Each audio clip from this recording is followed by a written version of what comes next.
Become 10 years younger. My top 5 tips on how to instantly slow the aging process. Hi, I'm Shelley. This is Fabulous 50s, a lifestyle channel for women over 50. And if you're a woman over 50, click subscribe and click the bell and you'll be alerted every time there's a new video, and they'll all relate to you. When we think of anti-aging or anything 10 years younger, we straight away think about our appearance. But we're all getting older and we're all aging, right? So much to celebrate. The whole point is to age better and to increase our health span and our brain capacity, and to experience a really good quality of life. And there are things we can do, and yes, we can reverse the aging process. And today I'm going to show you how you can switch things back on that may have been turned off, and if those parts have been turned off, you're going to get older quicker. So let's turn all that around and become the architects of our future and create a life that's actually really enjoyable to live. And it's our job to make this happen. It takes work and it takes effort, but it's so worth it. So I'm going to show you 5 things that you can do right now that are going to slow down the aging process and help you stay younger for longer.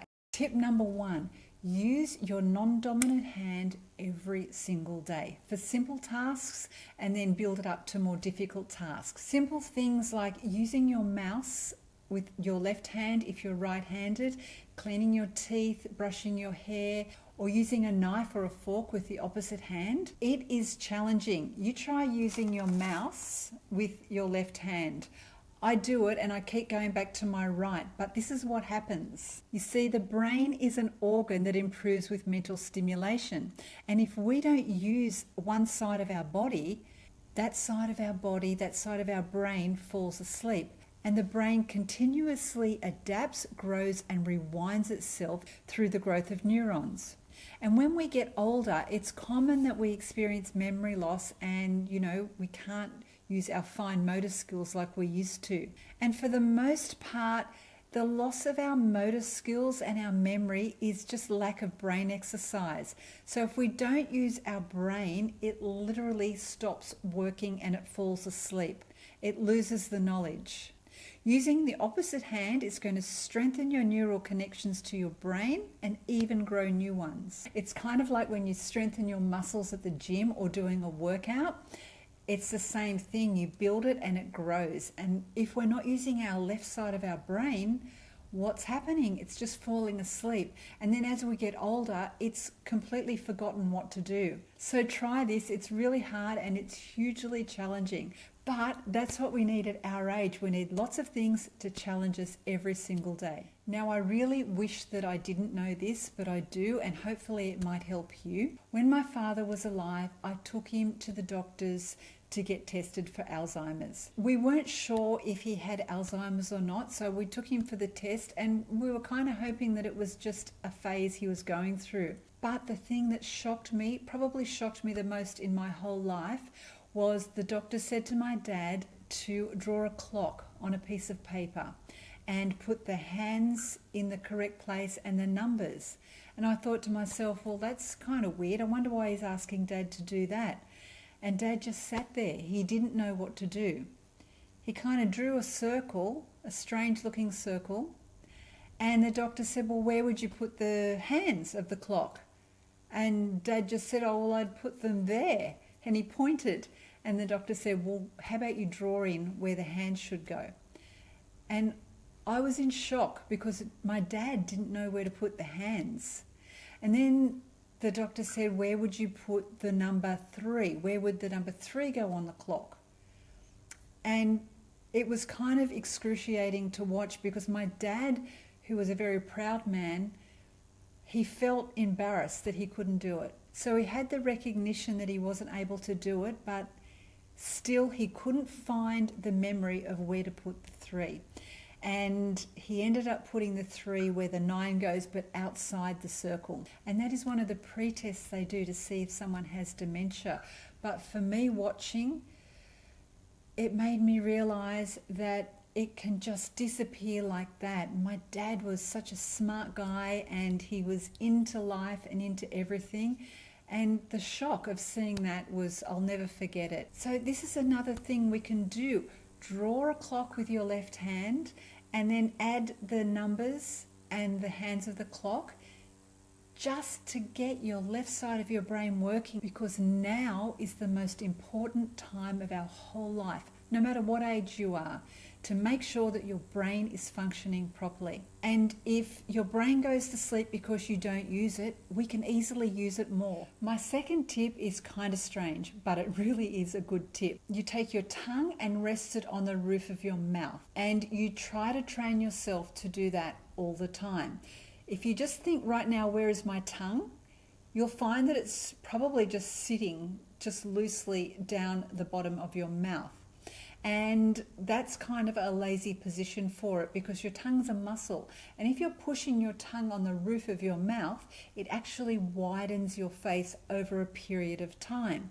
And as we get older, as we know, our faces get longer. So by doing this, we're strengthening the face muscles and giving it a support for your face to grow horizontally rather than vertically. If you can manage to do this and have the tongue on the roof of your mouth all the time, your face will widen rather than drop, so you can actually look younger as you get older. I'll leave a link down below on the research that I've read on this. I've been doing it for about 6 months, and you've got to really focus on remembering to put your tongue there and say to yourself, where's my tongue? But have a little look into it and see if it's something that you might like to do.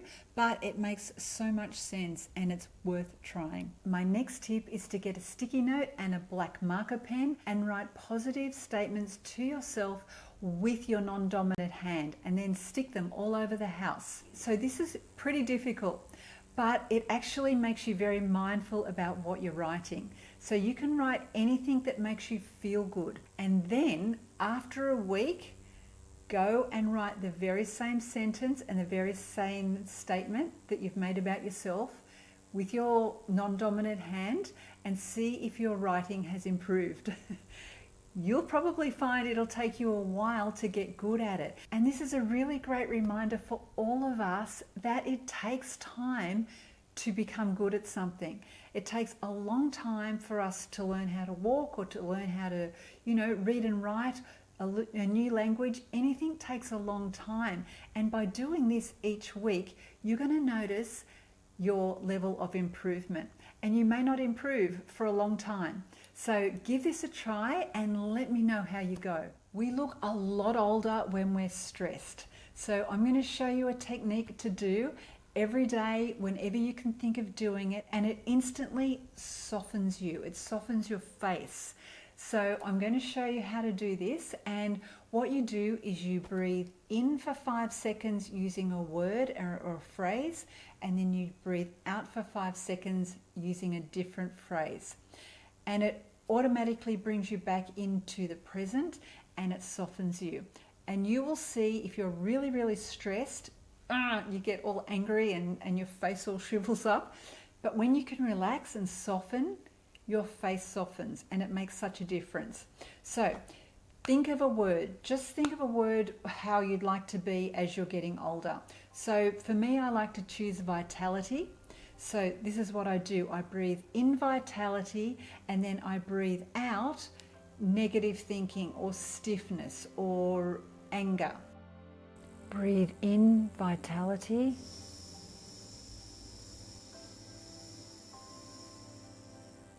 Breathe out rigid thinking.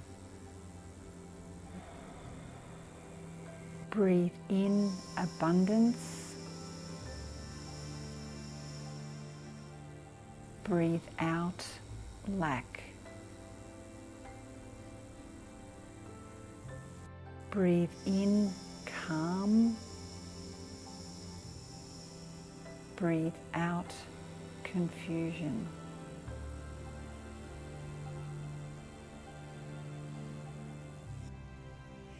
Do this every day whenever you feel stressed, and it will automatically set you back into alignment. Okay, great tip for getting our brains really activated and really working hard is to find one word and work out how to use it in a sentence, and then use that as many times as possible. Use that when you're doing online comments, use that in your conversations with your family and your friends. So it's going to increase your vocabulary, and a rich vocabulary has been associated with a reduced risk of cognitive decline. So can we do this? I think it's pretty easy for everybody to do. All these things combined is going to help you stay younger for longer. And by younger, I mean feeling good and feeling able for the rest of our lives. Please give a thumbs up if you enjoyed this video and share it with your friends. Thank you so much for watching, and have a beautiful week.